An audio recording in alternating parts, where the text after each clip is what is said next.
50 word पर minute 5 second.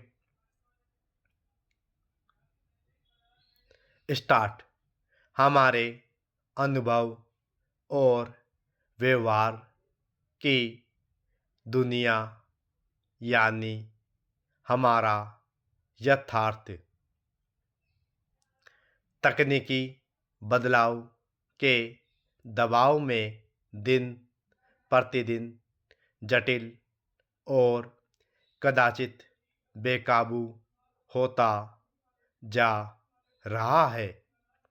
दूसरे विश्व युद्ध की विभीषिका के बाद यह आशा थी कि सूचनाओं से समृद्ध होता हुआ आदमी ज्ञान की ओर आगे बढ़ेगा और उसका विवेक जागेगा। शायद इसी आशा से औद्योगिक क्रांति के बाद आज के दौर को नॉलेज एरा यानी ज्ञान युग का नाम भी दिया गया। कुछ दशक पहले कंप्यूटर के आने के साथ सूचना का विस्फोट हुआ और फिर सूचना ही सबसे बड़ी पूंजी बन गई। इस तरह सब कुछ को सूचना में रूपांतरित करने की तेज मुहिम शुरू हो गई। विज्ञापन प्रमुख व्यापार होता गया और विभिन्न माध्यमों के सहारे प्रचार की उड़ान भरने के लिए पंख मिल गए। सच हो या झूठ, प्रामाणिक हो या नकली, कुछ भी प्रसारित करना सरल और प्रभावी होता चला गया। सभ्यता की यात्रा में हम सत्य पर ताले जड़ते गए।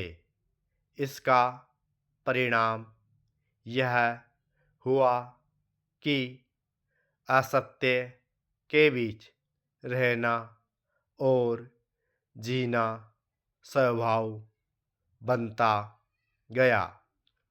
वस्तुतः हम अपनी मानवीय पहचान को खोने के कगार पर पहुंच रहे हैं, या फिर दूसरी तरह से कहे तो हम यंत्र मानव की परिकल्पना की ओर बढ़ रहे हैं।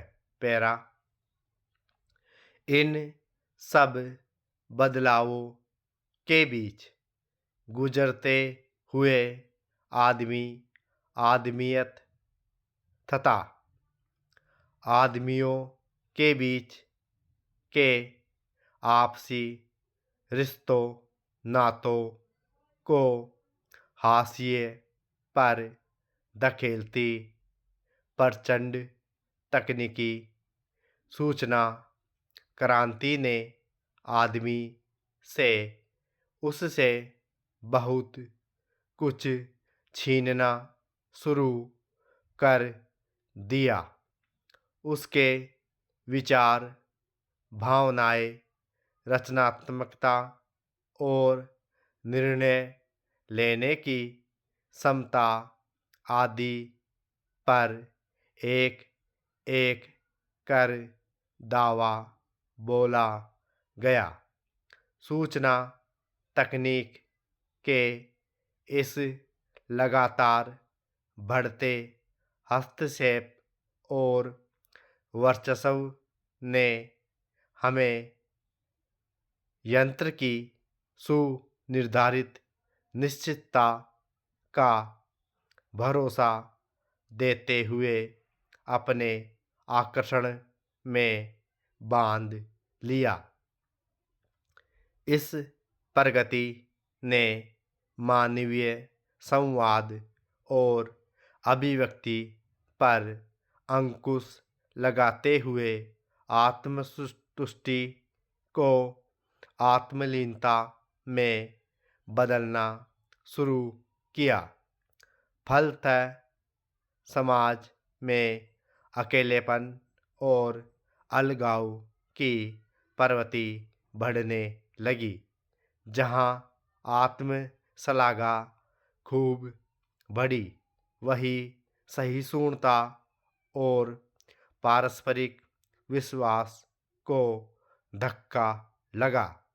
आत्म केंद्रिता और स्वार्थ की बढ़त के चलते सोच विचार में उदारता कम होती गई। दूसरे का होना हमें अपने लिए असुविधाजनक और खतरा जैसा लगने लगा। साथ रहने, साथ चलने, मिल बांट कर कार्य करने की जगह प्रतिस्पर्धा बढ़ने लगी। उसका परिणाम हुआ कि जीवन में हर स्तर पर हिंसा में उफान आने लगा। परिवार बिखरने लगे, समुदाय टूटने लगे और सभी अपना दबदबा स्थापित करने का हठ करने लगे। दबदबा कायम करने की इस जिद का ही परिणाम है। Full stop.